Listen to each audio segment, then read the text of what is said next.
आज हम जिस मूवी के बारे में बात करने जा रहे हैं वो one of the best psychological thriller movie है जिसका नाम शटर आइलैंड है। इस फिल्म के डायरेक्टर हॉलीवुड के बेहतरीन फिल्म मेकर मार्टिन स्कॉर्सेज़ हैं। उन्होंने इस फिल्म को रिलीज करने से पहले कह दिया था कि ये फिल्म 2 गुनी कमाई करेगी क्योंकि लोग इस फिल्म को देखने के लिए थिएटर में 2 बार जाएंगे। एक बार तो इस फिल्म को देखने के लिए और दूसरी बार इस फिल्म को ठीक से समझने के लिए कि आखिर इस फिल्म में होता क्या है। ये फिल्म 2010 में रिलीज हुई थी और उम्मीद करते हैं कि इस बेहतरीन फिल्म को आपने जरूर देखा होगा। इस फिल्म की IMDb रेटिंग 8.1 है जो कि मेरे ख्याल से काफी बढ़िया है। इस मूवी की सबसे खास बात ये है कि इस मूवी का सस्पेंस आखिर तक बना रहता है और आखिर में सस्पेंस खुलने के बाद भी आपको ये मूवी फिर भी समझ नहीं आएगी। तो दोस्तों बने रहिए हमारे साथ आखिर तक। सबसे पहले अगर आप चैनल पर नए हैं तो इस चैनल को सब्सक्राइब करके बेल आइकन को भी जरूर दबा दें ताकि ऐसे ही मजेदार मूवीज की एक्सप्लेनेशन आप तक पहुंच सके।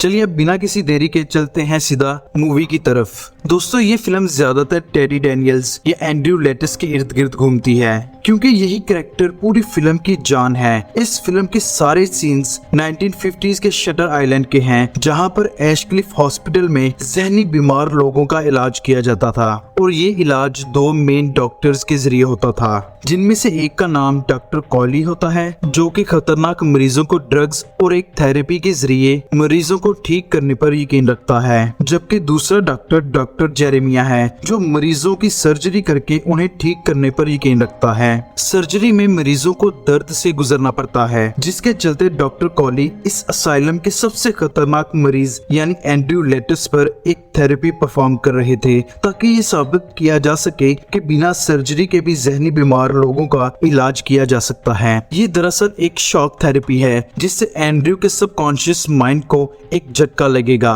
और उसने जो जुर्म किया होगा उससे वो वाकिफ हो जाएगा। अब एंड्रयू लेटिस या टेडी यहाँ पर एक पेशेंट है जो एक एक्स US मार्शल है जो इस आइलैंड पर अपनी बीवी के कत्ल के बाद आया था क्योंकि वो अपनी बीवी बच्चों के खोने के बाद पूरी तरह से पागल हो गया था। एंड्रयू ने अपनी बीवी डॉलरस को इसलिए मार दिया था क्योंकि उसने अपने घर में आग लगाकर सबको मारने की कोशिश की और बाद में अपने ही बच्चों को तालाब में डुबोकर मार डाला। अब उस बड़े हादसे की याद को छुपाने के लिए एंड्रयू ने खुद को एक वहम या इमेजिनरी दुनिया में फंसा लिया था जहाँ पर उसका नाम टेडी होता है और वो अपनी इस दुनिया में एक US मार्शल होता है जो इस आइलैंड पर एक पेशेंट रेचल सलोंडो की इन्वेस्टिगेशन के लिए अपने पार्टनर चक के साथ भेजा गया है जो कि असल में कोई और नहीं बल्कि टेडी का ही प्राइमरी साइकेट्रिस्ट होता है। उम्मीद करता हूँ कि आपको इस मूवी का मेन कॉन्सेप्ट तो समझ में आ चुका होगा और इसीलिए अभी के लिए मैं एंड्री को टेडी कहकर ही बुलाऊंगा। और अब चलते हैं मूवी की शुरुआत में कि असल में ये मूवी शुरू कैसे हुई। मूवी की शुरुआत में हमें एक शिप धुंध में ढकी हुई दिखाई देती है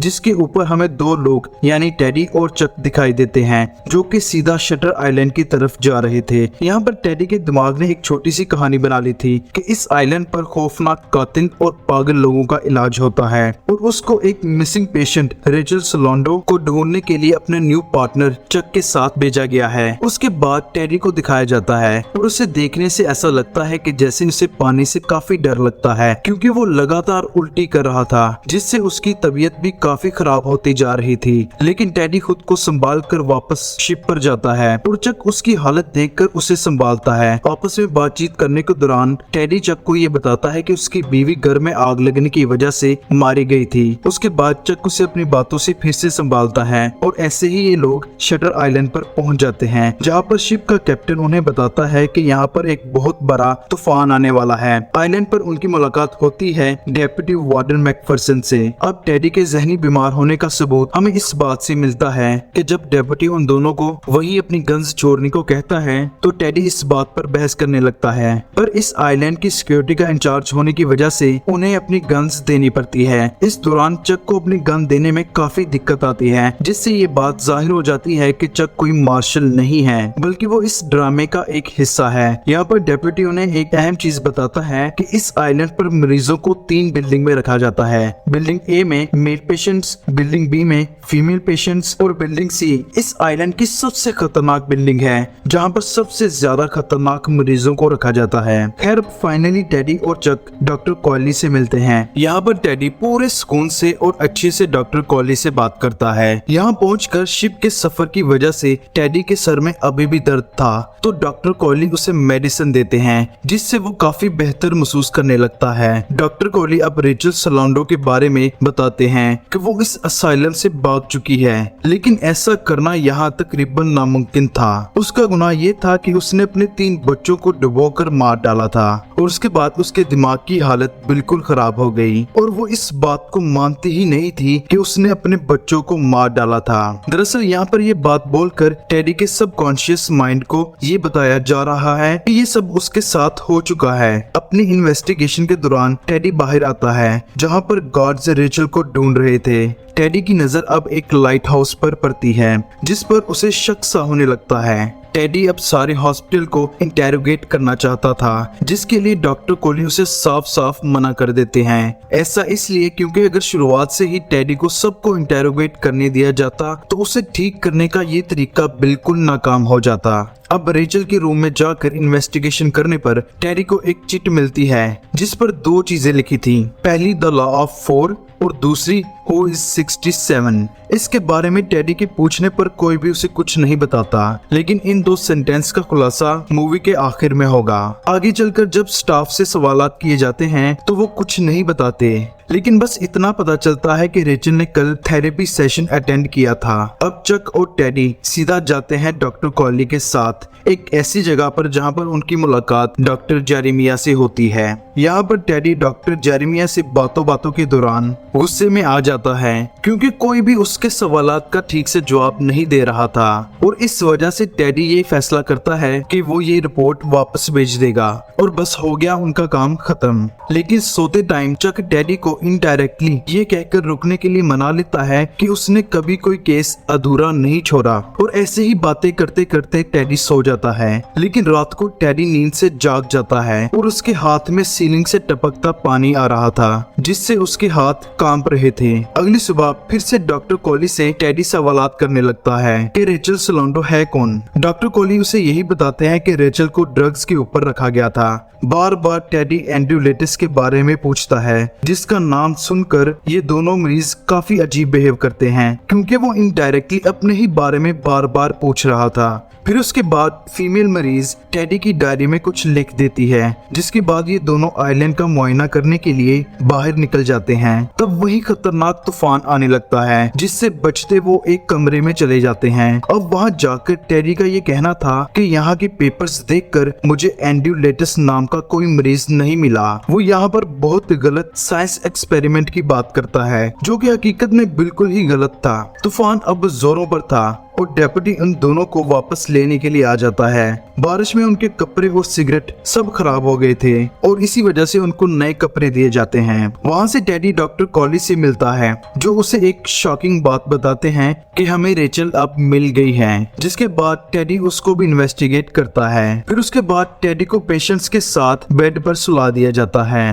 टेडी की नींद अचानक खुलती है। नींद खुलते ही वो देखता है कि चारों तरफ अफरा तफरी मची हुई है क्योंकि पिछली रात एक भयानक तूफान की वजह से सारे जनरेटर्स खराब हो गए थे और दरवाजा खुलने की वजह से सारे मरीज इधर उधर भाग रहे थे। अब इस मौके का फायदा उठाते हुए चक और टेडी बाहर आते हैं और वार्ड सी में जाने लगते हैं जहाँ पर खतरनाक मरीजों को रखा जाता है। अब वार्ड सी में जाकर एक पेशेंट टेडी को तंग करने लगता है और टेडी उसके पीछे अंधेरे में भागने लगता है। वो इतने गुस्से में आ जाता है कि वो इस पेशेंट को जान से ही मारने की कोशिश करता है। तब एक गार्ड और चक की मदद से उन दोनों को छुड़वाया जाता है। फिर टेडी असाइलम में इधर उधर घूमने लगता है। वहाँ उसे एक पेशेंट मिलता है जो उसे सच बताने की कोशिश करता है, जिसकी वजह से टेडी चक पर शक करने लगता है। चक बार बार टेडी को लाइट हाउस जाने से रोकता है क्योंकि वो स्टेप थेरेपी के आखिरी आखिर वाला स्टेप था। वो चक को वहीं रुककर इंतजार करने को कहता है, लेकिन अगले ही सीन में चक उसे नीचे चट्टानों पर गिरा दिखाई देता है। लेकिन ये सब बस एक वहम ही था। दरअसल असल में हुआ ये था कि चक वहाँ से चला गया था। नीचे आने पर टेडी को चक नहीं मिलता, पर उसे वहाँ एक केव दिखाई देती है जिधर से बाहर की तरफ रोशनी आ रही थी। टेडी वहाँ से बाहर आता है और वापसी पर रास्ते में उसे डेप्यूटी मिलता है जो टेडी को वापस असाइलम ले जाता है। टेडी डॉक्टर कॉयली को ये पूछने जाता है कि आखिर इस आइलैंड पर चल क्या रहा है, लेकिन डॉक्टर कॉयली ये देखकर काफी हैरान हो जाते हैं कि आखिर टेडी इतनी देर तक था कहाँ। टेडी कहता है कि मैं अपने पार्टनर के साथ यहाँ से जाने लगा हूँ, जिसके जवाब में डॉक्टर कॉयली कहते हैं, कौन सा पार्टनर, तुम यहाँ पर अकेले आए थे। टेडी बिल्कुल एक मरीज जैसा बिहेव करने लगता है। अब टेडी स्विम करके उस लाइट हाउस की तरफ जाने लगता है और वहाँ से एक सिक्योरिटी गार्ड को बेहोश करके उससे उसकी गन ले लेता है। हालांकि इस गन में कोई बुलेट नहीं थी। और दोस्तों अब यहाँ पर खुलते हैं असली राज। यहाँ पर डॉक्टर कॉयली टेडी को उसकी जहनी बीमारी के बारे में सब बताते हैं, जिसको टेडी मानने से इनकार कर देता है। डॉक्टर कॉयली साफ साफ टेडी को ये कहते हैं कि वो पिछले 2 सालों से हमारा मरीज है और हम उसका अपनी थेरेपी के जरिए इलाज कर रहे हैं। अब एंड्रयू लेडिस या फिर टेडी चक के बारे में पूछने लगता है, पर तब पीछे से चक अच्छा खासा सूट बूट पहन कर आता है, जिसे देखकर टेडी हैरान रह जाता है और उससे पूछता है कि तुम हो कौन। तब चक बताता है कि मैं पिछले 2 सालों से तुम्हारा साइकेट्रिस्ट हूँ। अब गुस्से में आकर टेडी डॉक्टर कॉयली पर बंदूक चला देता है, लेकिन वो गन एक नकली गन थी। एंड्रयू को अब अपना पास्ट याद आने लगता है कि कैसे उसकी बीवी ने अपने बच्चों को डुबोकर मार डाला था और फाइनली उसे सच्चाई का एहसास होने लगता है और वो बेहोश हो जाता है। होश में आने पर एंड्रयू को डॉक्टर कॉयली यही कहते हैं कि उसे सच कबूल करना होगा, वरना वहाँ वो बाकी सब डॉक्टर्स को उसकी सर्जरी करने से नहीं रोक सकता। अब फाइनली एंड्रयू लेटिस को सच मानना पड़ता है, जिसके जवाब में डॉक्टर कॉयली उसे ऐसा बताते हैं कि उसके साथ ऐसा कई बार पहले हो चुका है और वो बार बार रीसेट हो जाता था। अगले सीन में डॉक्टर शीहान यानी उसका साइकेट्रिस्ट फिर से उसकी बगल में चक बनकर बैठ जाता है और वो पूछता है कि बॉस आगे क्या करना चाहिए, जिसके जवाब में एंड्रयू लेटिस कहता है कि हमें अच्छे से इस आइलैंड को देखना होगा और यहाँ बहुत गलत काम हो रहे हैं। ये बात सुनकर डॉक्टर शीहान यानी उसका साइकेट्रिस्ट दूसरे डॉक्टर्स की तरफ इशारा करके उन्हें बताते हैं कि ये थेरेपी काम नहीं आई और ये सब एक्सपेरिमेंट नाकाम हो गया। फिर एंड्रयू की सर्जरी करने के इशारे दे दिए जाते हैं, जिसके जवाब में एंड्रयू कहता है what would be the worst, to live as a monster और die as a good man. और वहीं से मूवी खत्म हो जाती है। अब सवाल यहाँ आपका ये होगा, क्या वाकई एंड्रयू ठीक हो गया था? तो इसका जवाब है हाँ, वो ठीक हो गया था, पर वो अपनी पास्ट लाइफ को मजीद बर्दाश्त नहीं कर सकता था, इसलिए वो अपनी पुरानी लाइफ भुलाकर नई लाइफ जीना चाहता था। पूरी मूवी का कॉन्सेप्ट ये है कि टेडी नाम का कोई शख्स है ही नहीं, ये एंड्रयू लेडिस है जिसने अपनी बीवी को मार दिया था और उसकी बीवी जहनी तौर पर बीमार थी, जिसने अपने बच्चों को मार डाला था। अब क्या इस आइलैंड पर वाकई बुरे काम हो रहे थे? जी नहीं, ऐसा बिल्कुल भी नहीं है। हालांकि मूवी देखने पर आपको ऐसा लगेगा कि एंड्रयू लेडिस को एक विक्टिम बनाया गया है, जबकि असल में ऐसा बिल्कुल भी नहीं है। ये सब जो ड्रामा था ये एक थेरेपी का हिस्सा था। और दोस्तों ये थी मूवी शटर आइलैंड। मूवी मुझे जाती तौर पर बहुत पसंद आई है और अगर आपको मूवी की एक्सप्लेनेशन पसंद आई हो तो इस वीडियो को लाइक करना ना भूलिएगा। चैनल पर नए हैं तो इसे जरूर सब्सक्राइब करिएगा। मिलते हैं अगली वीडियो में अगले टॉपिक के साथ।